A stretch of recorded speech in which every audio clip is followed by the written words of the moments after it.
بل روایت شعر دریمې حضور صلی الله علیه وسلم فرمایي چې کیم سړی پراده تورسره اچانک ولیدله نظر یې ځنه وړوه دغه نظر د اړولې په بدلک شو الله جل شانه په دا انسان دا مهرباني وکي چې دای په دنیا کې کیم عبادت کوي د عبادت په خوږولو دا سړی پوه شي سړیو حلاوت ته عبادت محسوس کوي صرف په یوه نظر اړولې باندې چې د پردې محارمه ولیدله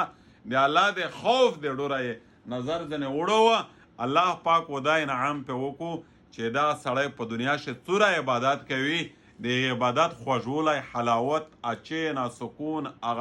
هغه سرور تسکین راحت و دی محسوس کوي ګوره د عبادت راحت او د عبادت سکون خوږولی حلاوت